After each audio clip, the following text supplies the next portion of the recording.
In 1955, a single paycheck from a factory floor could buy a house, a car, feed a family of 5, and still leave enough for a week at the lake every summer. One income.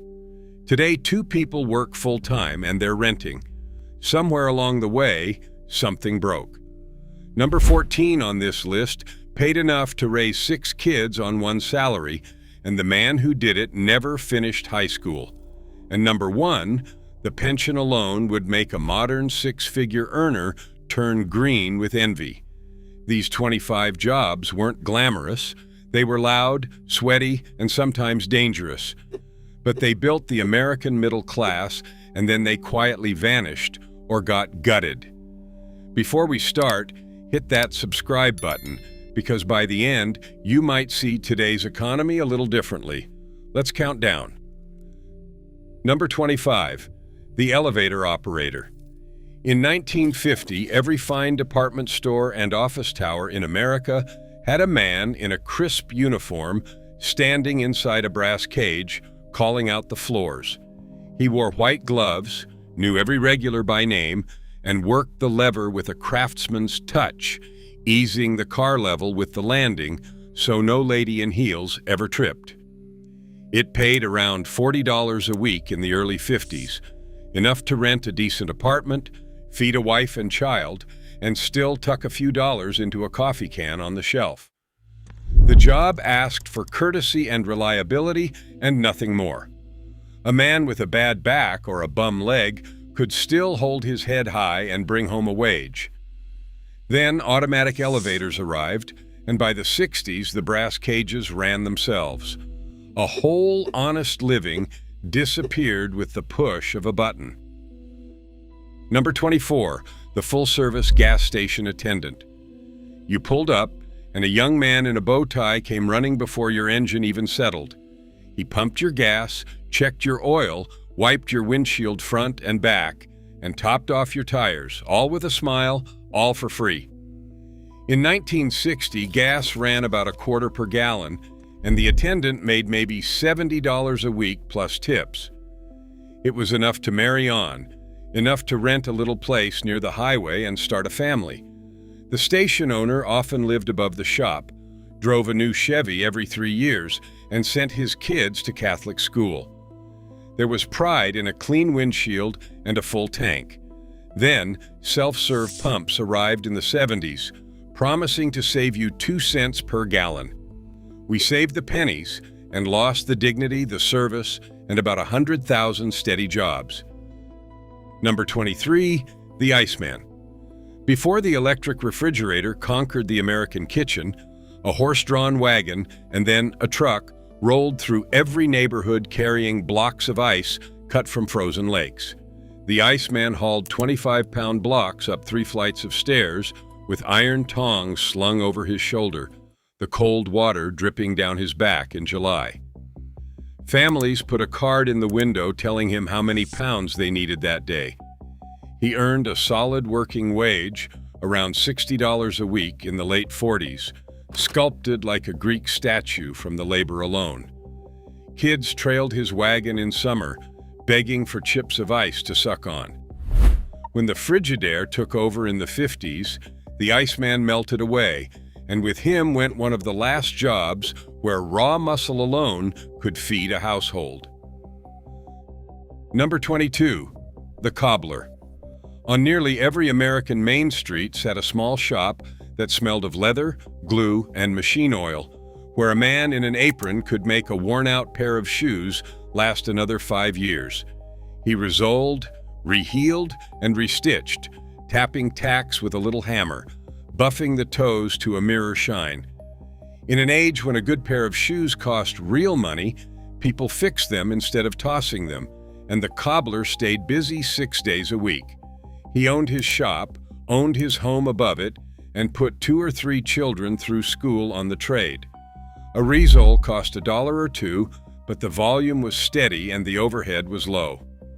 Then cheap imported shoes arrived, made to be thrown away, and repair became more expensive than replacement.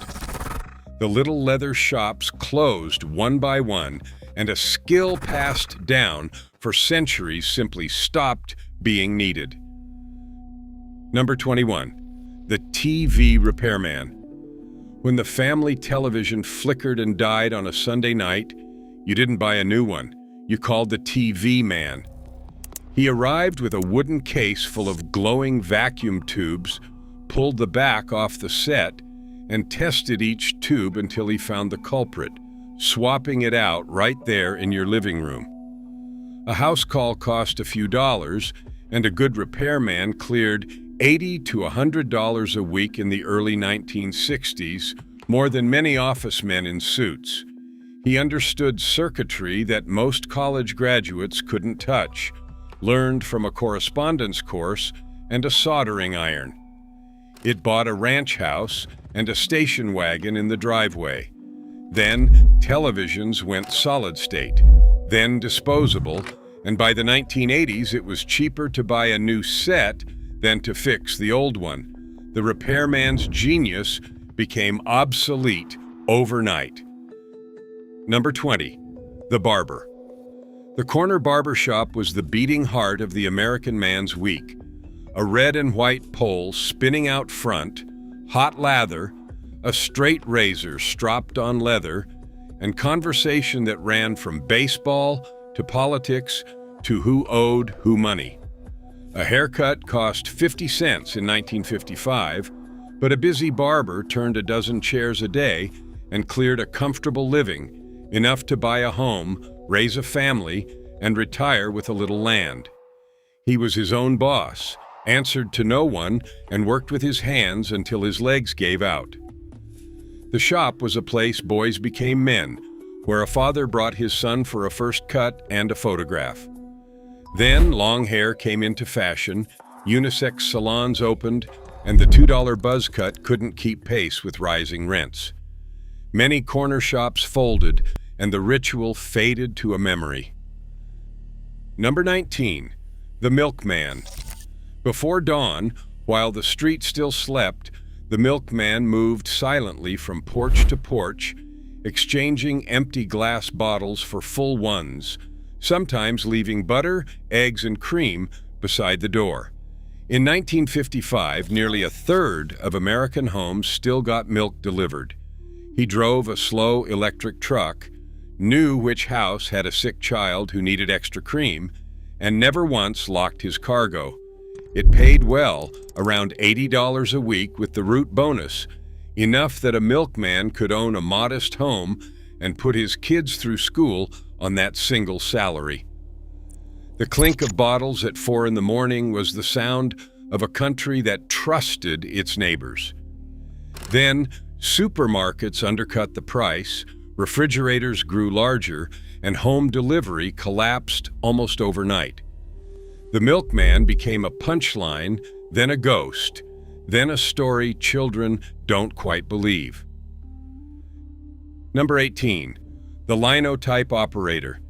In every newspaper building in America, in a room hot with molten lead, sat rows of men at strange, typewriter-sized machines the size of a piano, casting words into metal one line at a time.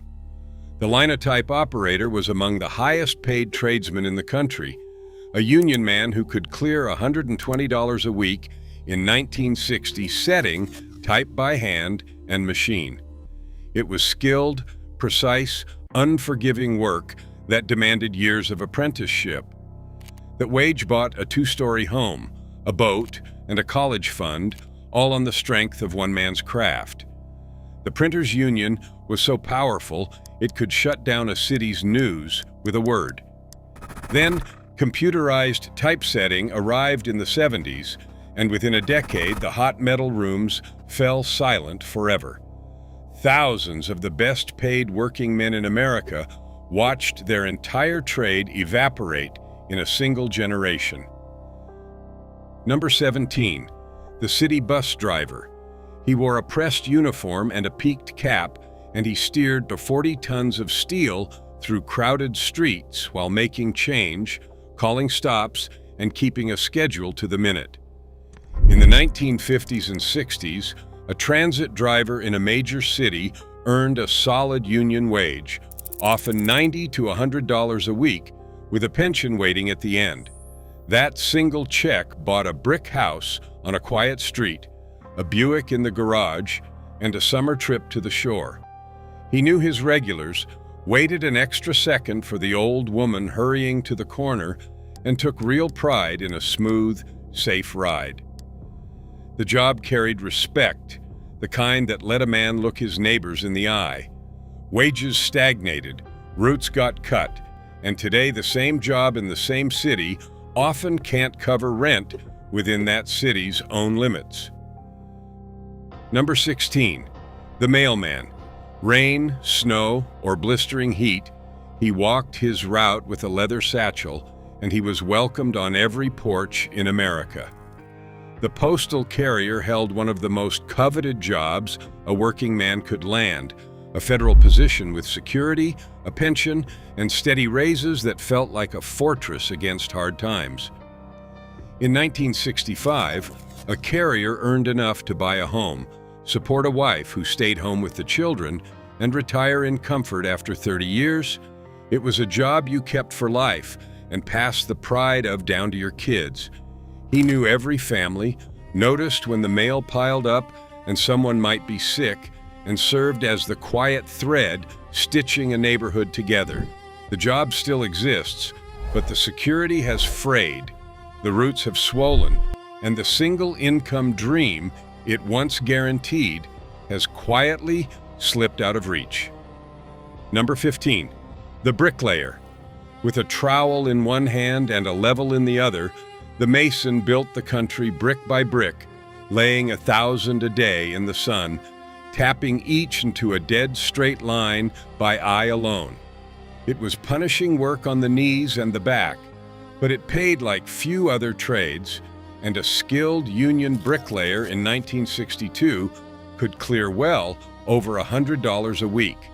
That wage built the mason his own home, often with his own hands, on evenings and weekends, out of the same brick he laid for others.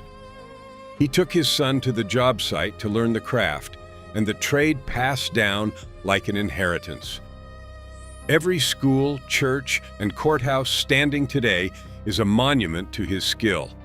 The work still exists, but cheaper materials, thinner margins, and a flood of underpaid labor have hollowed out the wage that once made a bricklayer a proud, middle-class man.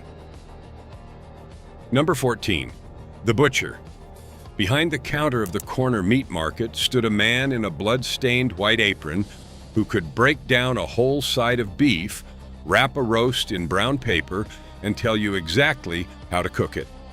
The butcher was a trusted institution, and his trade paid handsomely, around $90 to $110 a week in the early 60s for a skilled cutter with his own shop. And here's the number I promised you at the start. Some butchers raised 6 children on that single income, bought a home, and never once asked their wives to work. He knew his customers by name, saved the best cuts for his regulars, and slipped an extra soup bone to the widow down the street. Then, supermarkets brought in pre-packaged meat cut in distant plants, and the neighborhood butcher couldn't match the price. The skill of a lifetime shrank to a shrink-wrapped tray under fluorescent light. Number 13, the auto mechanic. In an age when a man was expected to understand the machine he drove, the mechanic was a wizard in greasy coveralls who could listen to an engine and diagnose it like a doctor with a stethoscope. Cars were simple enough to fix and complicated enough to demand real skill, and a good mechanic in 1965 earned a strong working wage, often over $100 a week if he owned his own garage. That bought a home, a truck, and a boat trailer, all on the strength of a wrench and a good ear. He trained apprentices, kept the whole town moving, and never lacked for work. The trade still lives, but computerized engines, proprietary diagnostic tools, and dealership monopolies have squeezed the independent mechanic hard. The man who once made a proud living in his own shop now competes against corporations that lock him out of the very code that runs the cars. Number 12. The carpenter. With a hammer worn smooth by his own grip and a pencil behind his ear, the carpenter framed the houses, hung the doors, and built the very suburbs that defined the American dream. It was skilled, physical, satisfying work, and in the post-war building boom, it paid a strong union wage, well over $100 a week by the mid-60s for a journeyman.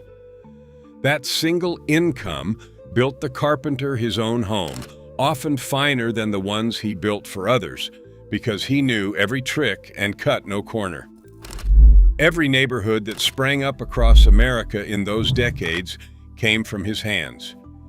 The work endures, but wages have been undercut by piecework and cheap labor, and the trade that once guaranteed a home of one's own now often can't afford the very houses it raises. Number 11. The plumber. Nobody thinks about the plumber until the water's rising, and then he's the most important man alive. He threaded pipe, soldered joints, and crawled under houses into spaces no one else would go. And for that he was paid like the specialist he was. A master plumber in 1968 could clear $130 a week or more, one of the surest tickets to the middle class a working man could buy. That wage bought a brick home, sent children to college, and funded a comfortable retirement, all without a diploma on the wall. He apprenticed for years, earned his license, and then answered to no boss but himself. The trade is one of the few that has held some of its value, but even here, licensing barriers, corporate franchises, and thinning apprenticeships have made the old path harder, and the single-income family it once easily supported is no longer a given. Number 10. The electrician. He tamed the invisible force that ran the modern world, pulling wire through walls, wiring the new suburbs and factories, and doing work that would kill a careless man. Precision and nerve were the price of entry, and the pay reflected it. A journeyman electrician in 1966, earning well north of $120 a week under a strong union contract. That check bought a home, a new car, and security enough that his wife never had to punch a clock. He served a long apprenticeship, memorized the code, and carried the pride of a man who knew things most people couldn't. Every lit house and humming factory in America owed him a debt. The trade still pays decently, one of the last that does, but corporate consolidation and the erosion of union power have chipped away at the ironclad security that once made the electrician a pillar of his street. Number 9. The welder. With a mask down over his face and a torch throwing blue-white sparks, the welder fused the steel skeletons of ships, bridges, pipelines, and skyscrapers. It was hot, dangerous, skilled work, and it paid for the danger. A certified welder in the 60s often clearing $140 a week, more on rigs and heavy construction. That wage built a home, bought a truck, and let a man support a family in real comfort on his hands and his steady eye alone. The best welders were artists of metal, sought after and well paid, moving from job to job as the work demanded.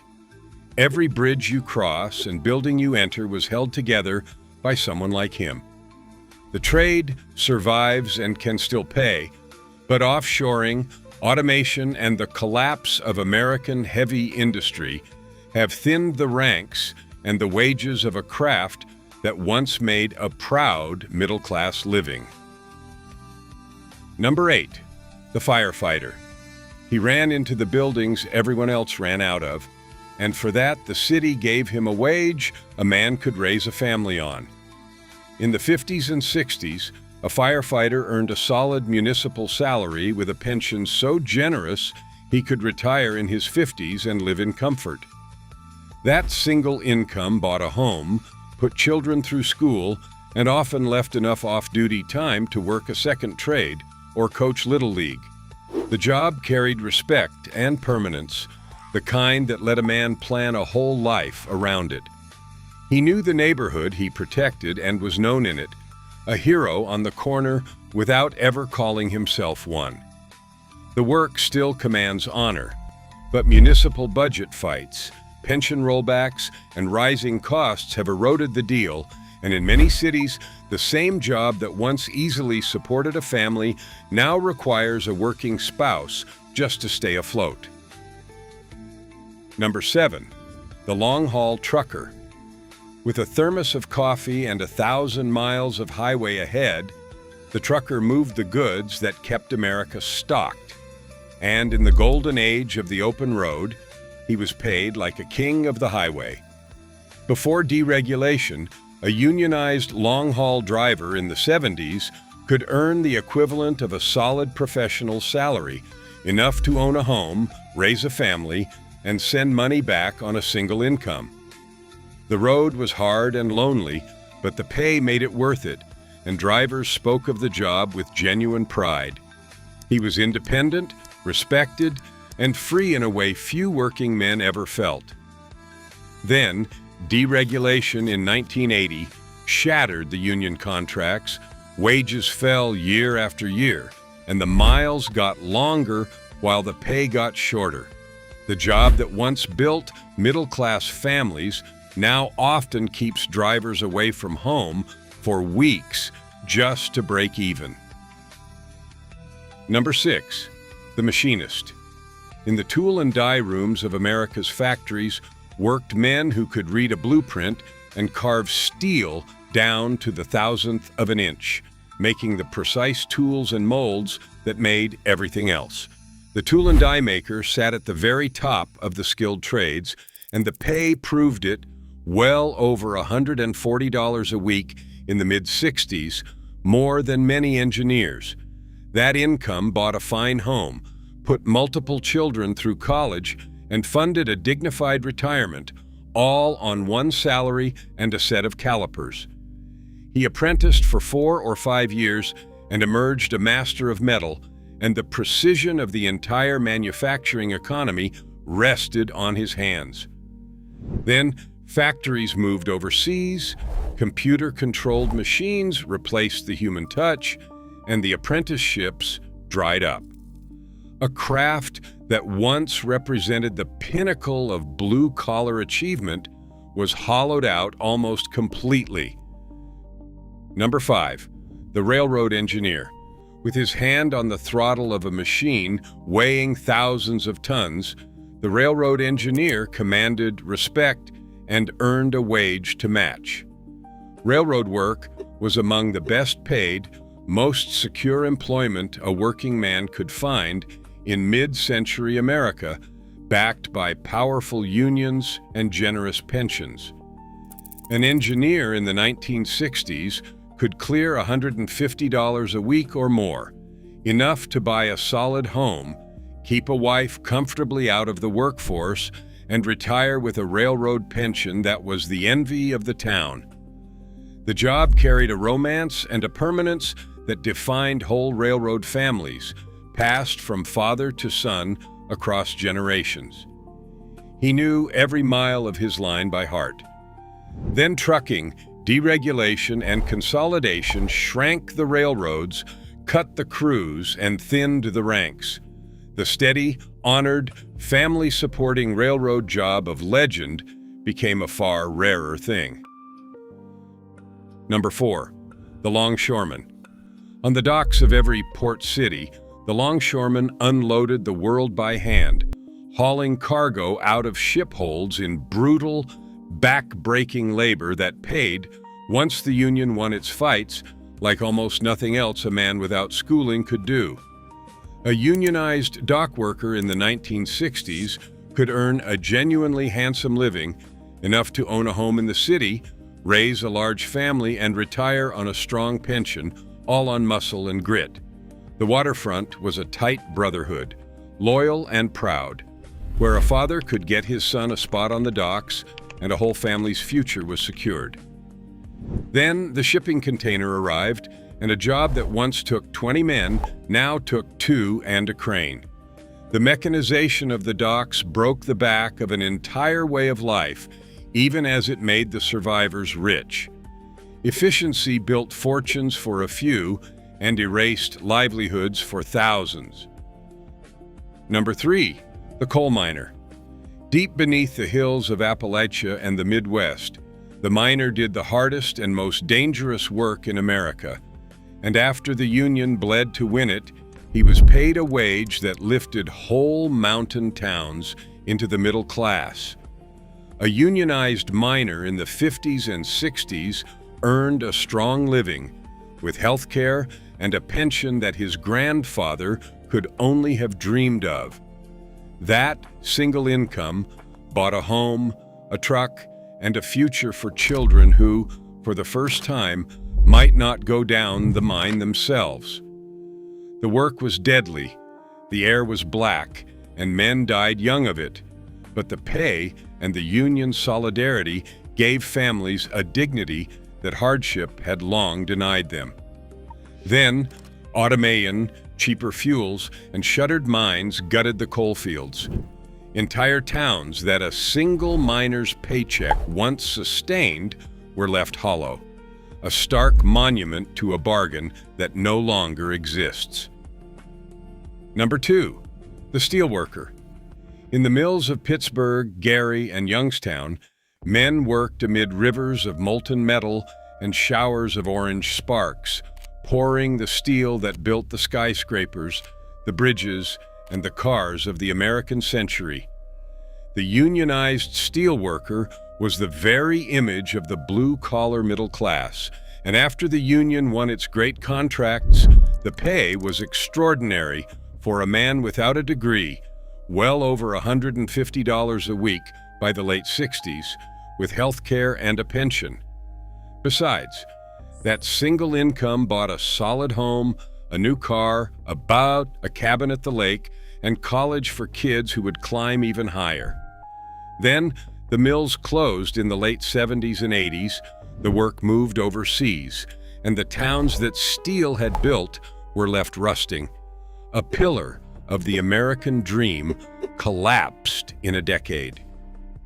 Number 1, the auto assembly worker.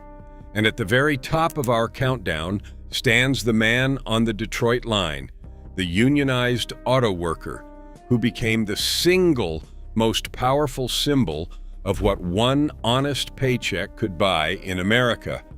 Standing at his station bolting the same part onto car after car, he wasn't doing skilled work in the old sense, and yet after the great union struggles, he earned a wage that rewrote the rules of American life. By the late 60s, an auto worker could clear $160 a week or more with health care, cost of living raises, and here's the number I promised you at the start: a pension so generous it would make a modern six-figure earner weep. On that single income, a man with a high school diploma or less bought a 3-bedroom house, 2 cars, a boat, annual vacations, and sent his children to college. His wife could stay home if she chose, and nobody thought them poor. Then the plants closed, the jobs moved overseas, wages were frozen and tiered, and the deal was quietly rewritten. Today, 2 full-time incomes often can't touch the life that one man on the line took home. That's not nostalgia. That's the receipt. Here's the thing worth sitting with. Every job on this list was ordinary. None of them required a fancy degree, and most didn't require any degree at all. Yet they bought homes, raised families, funded retirements, and left something behind, all on a single paycheck. Somewhere in the last 50 years, we were told that 2 incomes were progress. But look at the math. 1 paycheck used to buy a house in 2 or 3 years of wages. Now it takes 7 or 8, with 2 people working. So the real question isn't why these jobs disappeared. It's who benefited when they did. Drop a comment and tell me which of these your grandfather did, and whether one paycheck really stretched as far as the stories say. Because the more I look at it, the harder it is to call the two-income lifestyle progress at all.